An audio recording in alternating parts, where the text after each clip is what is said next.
सवाल रहेको छ, सनातन योग दर्शनको साधना नै मुक्ति र मोक्ष प्राप्तिको मूल मार्ग हो। यसबारे अझै गहिरो जाउँ न। हरिओम, धन्यवाद। अत्यन्तै सुन्दर सवाल। हामी यसको अन्तर्वस्तुभित्र प्रवेश गरौँ। सबै जीवित प्राणी तथा वनस्पतिहरूले आफ्नो जीवनमा गर्ने सबै प्रकारका सङ्घर्ष तथा लडाइँहरू स्वतन्त्रता तथा मुक्तिका लागि गरिएका हुन्छन्, किनकि स्वतन्त्रता तथा मुक्तिले हर कोहीको जीवनमा सहजता प्रदान गर्दछ। हर प्रकारले आफ्नो सहजतामा जीवन जिउने अवसर प्रदान गर्दछ र सहजतामै सबैले सुख, खुसी, शान्ति, आनन्दको महसुस गर्दछन्। यसकारण हरेक मनुष्यलाई हर हालमा आफ्नो जीवनमा स्वतन्त्रता तथा मुक्ति प्राप्त गर्ने अपेक्षा रहेको हुन्छ र यसका लागि उसले जीवनभर भरमग्दुर प्रयत्न गरिरहन्छ, जानेर तथा नजानेर र प्रत्यक्ष तथा अप्रत्यक्ष रूपमा। स्वतन्त्रता दुई प्रकारका रहेका छन्, मुक्ति र मोक्ष। संस्कृत वाङ्मयका मुक्ति र मोक्ष यी दुई शब्दको अर्थ सामान्य प्रयोगमा उस्तै हो कि जस्तो लाग्छ र कहिलेकाहीँ पर्यायवाची शब्दका रूपमा पनि प्रयोग गर्ने गरिन्छ। तर गहनतामा हेर्ने हो भने सनातन अध्यात्म विज्ञानले यी दुई शब्दलाई फरक अर्थ र फरक भावमा प्रयोग तथा परिभाषित गर्दै आइरहेको छ। हरेक मनुष्यको जीवनको प्रमुख उद्देश्य आफ्नो दैनिक जीवनयापनमा सुखको प्राप्ति गर्नु र दुःखबाट निवृत्ति हुनु हो। यो अवस्था मनुष्यको जीवनमा तब मात्र आउँछ जब उसले आफ्नो जीवनमा मुक्ति र मोक्ष प्राप्त गरेको अनुभव तथा अनुभूति गर्दछ। मनुष्यका शरीर र जीवनका आयामहरू विविध भए पनि ऊ समग्रतामा दुई प्रकारको शरीर तथा दुई प्रकारको जीवन जिरहेको हुन्छ। स्थूल शरीरको माध्यमबाट सांसारिक जीवन र सूक्ष्म शरीरको माध्यमबाट पारमार्थिक जीवन जिरहेको हुन्छ। मनुष्यको स्थूल शरीर अन्तर्गत उसको देखिने तथा दृश्यमा रहेको भौतिक शरीर पर्दछ र सूक्ष्म शरीर अन्तर्गत उसको मन, भाव, बुद्धि, अहङ्कार, चित्त, आत्मा अर्थात् चेतना सबै अदृश्य शरीर तथा आयामहरू पर्दछन्। स्थूल र सूक्ष्म शरीरका लागि सुखको अवस्था प्राप्त गर्ने र दुःखबाट निवृत्त हुने तथा स्वतन्त्रता तथा मुक्ति र मोक्ष प्राप्त गर्ने अवस्थाहरू फरक फरक प्रकारका रहेका हुन्छन्।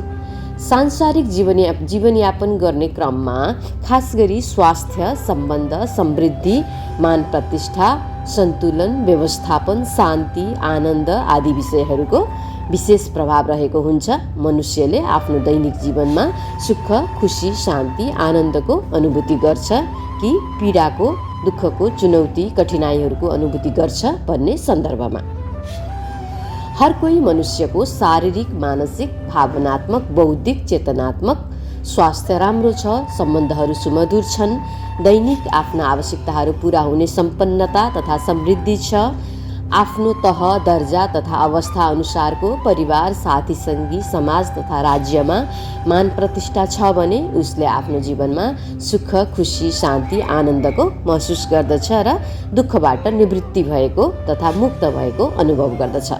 समग्रतामा भन्नुपर्दा सांसारिक जीवन जिउने क्रममा जीवनका विविध आयामहरूमा आइपर्ने उतार चढाव, सङ्घर्ष, दुःख, पीडा, चुनौती तथा कठिनाइहरूबाट छुटकारा पाउनु वास्तविक मुक्ति हो, जुन हर प्रकारले आफ्नो तथा आफूसँग सम्बन्धित रहेकाहरूको जीवनशैली सही ढङ्गले व्यवस्थापन गर्न आवश्यक पर्ने जीवनका प्रयास, कोसिस तथा साधनाहरूको माध्यमबाट हासिल गर्न सकिन्छ।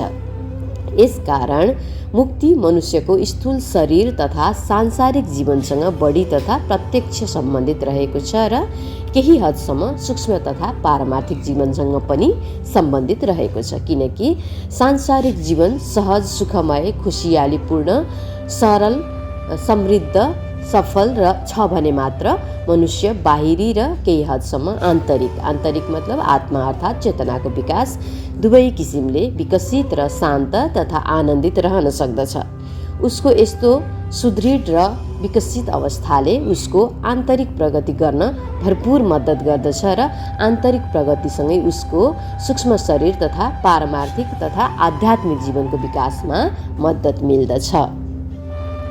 आफ्नो सांसारिक जीवनका सबै आयामहरूको सही व्यवस्थापन र विकास गरेको मनुष्यले सहजै पारमार्थिक जीवनको पनि व्यवस्थापन र विकास गर्न सक्दछ, किनकि उसले सांसारिक जीवनका हर प्रकारका विषय तथा आयामहरूबाट मुक्त भएर पारमार्थिक तथा आध्यात्मिक जीवनको विकासका लागि अत्यावश्यक पर्ने आवश्यक सनातन योग विज्ञानका पूर्णतः वैज्ञानिक प्रामाणिकतामा आधारित साधनाका प्रक्रिया, विधि तथा पद्धतिहरूमा पर्याप्त समय दिन सक्दछ र साधनाको नियमित अनुसरण तथा प्रयोगात्मक अभ्यासबाट शरीरमा स्थिरता, मनमा एकाग्रता, भावमा शान्ति, बुद्धिमा सृजनशीलता तथा रचनात्मकता, आत्मा तथा चेतनामा जागृति हासिल गर्न सक्दछ।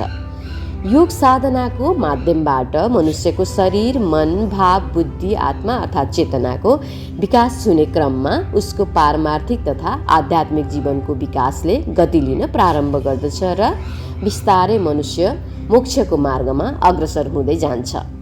योग साधनाको माध्यमबाट आफूभित्र मोक्षमा उपलब्ध हुने पात्रता हासिल गर्दै जाने क्रममा क्रमशः उसलाई आत्मबोध तथा आत्मसाक्षात्कार हुन्छ। बिस्तारै ऊ आत्मज्ञान, तत्त्वज्ञान तथा ब्रह्मज्ञानमा उपलब्ध हुन्छ र उसलाई परमात्मा साक्षात्कार हुन्छ।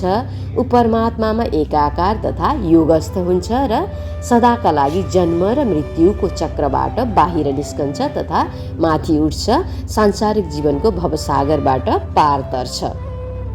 योग साधनाको माध्यमबाट प्राप्त यही परम अवस्थालाई सनातन अध्यात्म विज्ञानले मोक्षको अलौकिक अवस्था अथवा निर्वाण अथवा इटर्नल लिबरेसनको अवस्था भनेर परिभाषित गरेको छ।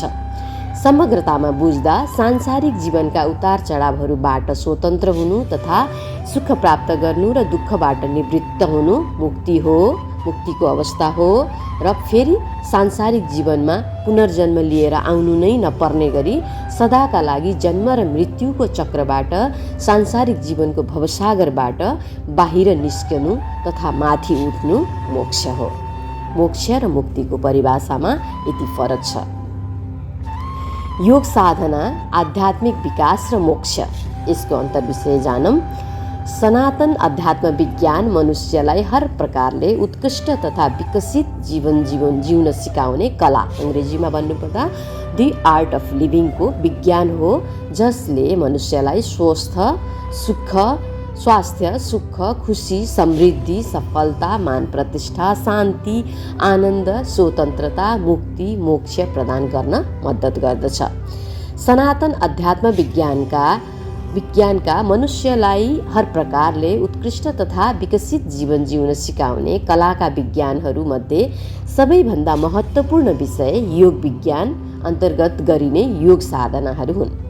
सांसारिक जीवनका दुःख, पीडा, चुनौती तथा कठिनाइहरूबाट मुक्ति पाउन जीवन व्यवस्थापनका लागि उपयोगी प्रक्रिया तथा विधिहरू अपनाए जस्तै पारमार्थिक जीवनको विकास गरी जन्म र मृत्युको चक्रबाट माथि उठेर मोक्षमा उपलब्ध हुन योग साधनाका पूर्णतः वैज्ञानिकतामा आधारित यौगिक प्रक्रिया, विधि तथा पद्धतिहरूको निष्ठापूर्वक दैनिक जीवनमा अनुसरण गर्नु अपरिहार्य हुन्छ, किनकि बिना योग साधना पारमार्थिक तथा आध्यात्मिक जीवनको विकास हुन सक्दैन।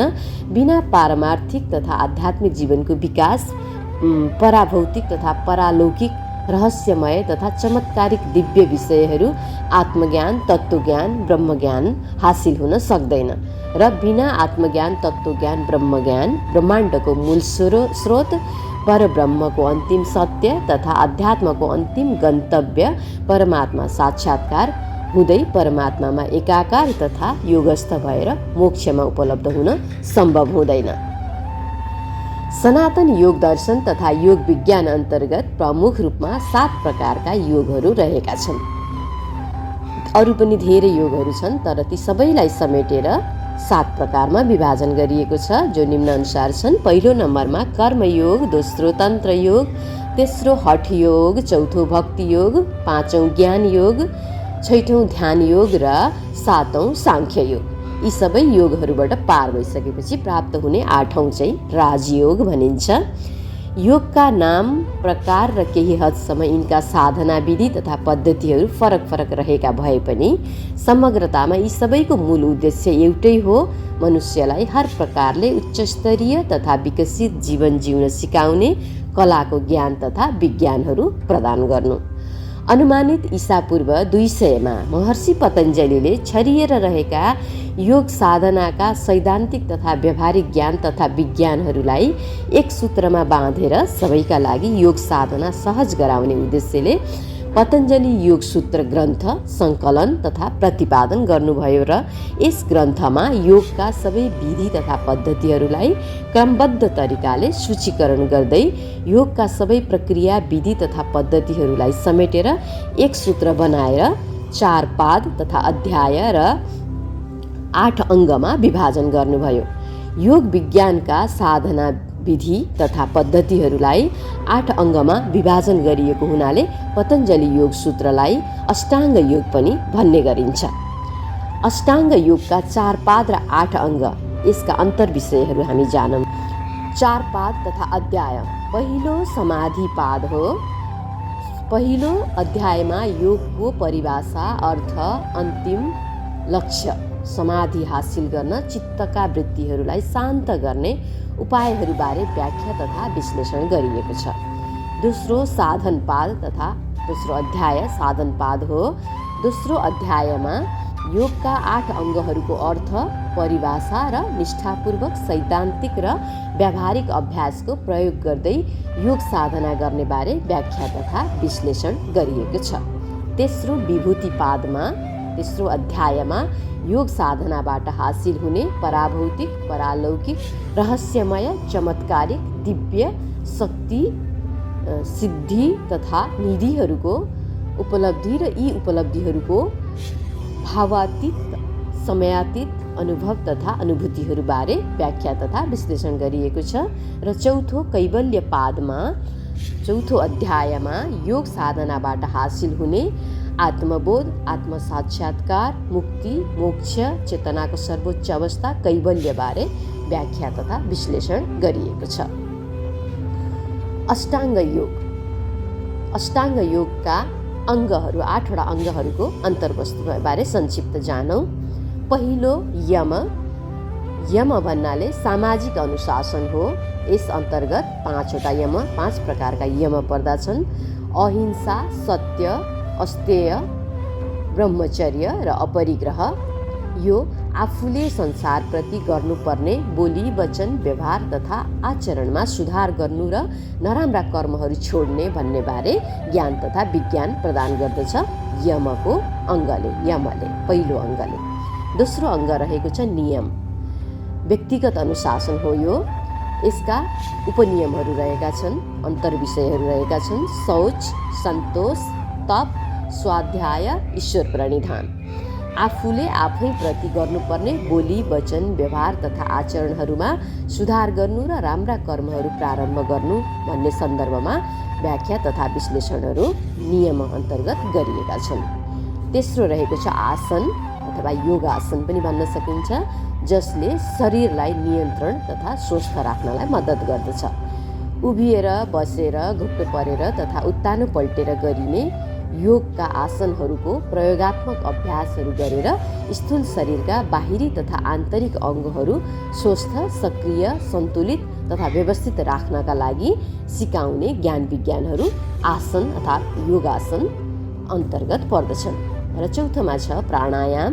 यो श्वासको नियन्त्रण हो अथवा प्राणको आयाम हो, त्यसैले प्राण आयाम भनिन्छ।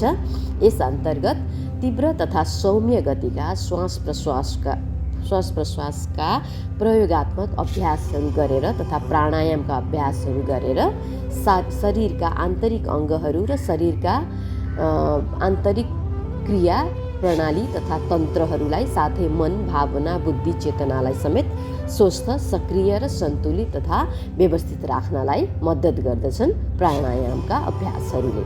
5औं नम्बरमा प्रत्याहार रहेको छ। यो हो इन्द्रिय नियन्त्रण सम्बन्धी, आफ्ना ज्ञान इन्द्रिय तथा कर्म इन्द्रियहरूमा संयमता अपनाउने सम्बन्धी। आफ्ना ज्ञान तथा कर्म इन्द्रियका नराम्रा बानी तथा व्यवहारहरू सुधार गरेर तथा छोडेर राम्रा बानी तथा व्यवहारहरू अपनाउनुपर्छ, प्रारम्भ गर्नुपर्छ भन्ने सन्दर्भमा प्रत्याहारले ज्ञान विज्ञानहरू प्रदान गर्दछ। त्यस्तै 6औं नम्बरमा रहेछ धारणा। यो एकाग्रता सम्बन्धी विषय हो। आफ्नो मन तथा चित्तलाई कुनै एउटा सकारात्मक विषयमा केन्द्रित गरेर त्यही विषयमा निश्चित समयसम्म एकाग्र भएर रहिरहनु धारणा अन्तर्गत पर्दछ। र 7औं नम्बरमा रहेको छ ध्यान। ध्यान चाहिँ केन्द्रित हुन सक्ने क्षमता तथा अवस्था हो। कुनै एउटा सकारात्मक तथा दिव्य विषयमा, आफूलाई मन परेको विषयमा केन्द्रित भएर तथा एकाग्र भएर धारणागत भएर त्यही विषयमा आफूले चाहे जतिको समयसम्म तथा लामो बेर एकाग्र भएर रहिरहनु र विचार शून्य भावातीत अवस्थामा, मनातीत अवस्थामा स्थित हुनु ध्यानको अवस्था हो। र अन्तिम 8औं अङ्गमा रहेको छ समाधि। यो चाहिँ आत्मबोध तथा आत्मसाक्षात्कार हो। यस अन्तर्गत म शरीर, मन, भाव, बुद्धि, अहङ्कार होइन, परमात्माको अंश, आत्मा, शुद्ध, बुद्ध, चित्त, चिदोहम, शुद्धोहम, बुद्धोहम हाम्रो यसमा उल्लेख गरिएको छ सनातन शास्त्रहरूमा। त्यसलाई बुझ्दै आत्मबोध र आफ्नै आत्मासँग साक्षात्कार हुनु, तत्त्वज्ञानमा पनि स्थित हुनु, ब्रह्मज्ञानमा पनि स्थित हुनु, परमात्मासँग एकाकार हुनु, समाविष्ट हुनु अथवा योगस्थ हुनु भन्ने अर्थमा समाधिको अर्थ तथा परिभाषा लगाइएको छ। र योग साधनाको उच्चतम बिन्दु पनि समाधि नै हो। समाधिका धेरै प्रकारहरू रहेका छन्। पुस्तकमा यसबारे राम्रो विस्तारमा विश्लेषण गरिएको छ। समग्रतामा यस विषयलाई समापन गरौँ। योग साधना नै मनुष्यको सांसारिक जीवनको विकास गरेर सबै दुःखहरूबाट मुक्ति दिलाउने र पारमार्थिक तथा आध्यात्मिक जीवनको विकास गरेर मोक्षमा उपलब्ध गराउने अत्यन्तै भरपर्दो, वैज्ञानिक, प्रभावकारी, व्यवहारिक, परिणाममुखी र उपलब्धिमूलक सनातन ज्ञान तथा विज्ञान हो अथवा साधनाको विज्ञान हो। यसकारण विश्वभरिका हरेक मनुष्यले विश्वको सरकार, संयुक्त राष्ट्रसङ्घले दिएको सुझाव तथा आदेश अनुसार आफ्नो जीवनमा स्वास्थ्य, सुख, खुसी, समृद्ध, सफलता, सरलता, सहजता, शान्ति, आनन्द, मुक्तिको अवस्था हासिल गरी सांसारिक जीवन व्यवस्थित र विकसित बनाउँदै पारमार्थिक तथा आध्यात्मिक जीवनको विकास गरेर सदाका लागि परमात्मामा योगस्थ भई मोक्षमा उपलब्ध हुनका लागि सनातन योग दर्शनका पूर्णतः वैज्ञानिकतामा आधारित प्रामाणिक विधि, प्रक्रिया तथा पद्धतिहरूका सैद्धान्तिक र व्यावहारिक ज्ञान तथा विज्ञानहरूलाई निष्ठापूर्वक आफ्नो दैनिक जीवनमा अनुसरण गर्दै योग तथा ध्यान साधना आफू पनि गरौँ, अरूलाई पनि गर्न सिकाऊँ, प्रेरणा प्रदान गरौँ, मानवीय धर्म निर्वाह गरौँ, योग गरौँ, स्वस्थ बनौँ। आजको विषय यही समापन गरौँ। हरि ओम, धन्यवाद, शिवोहम।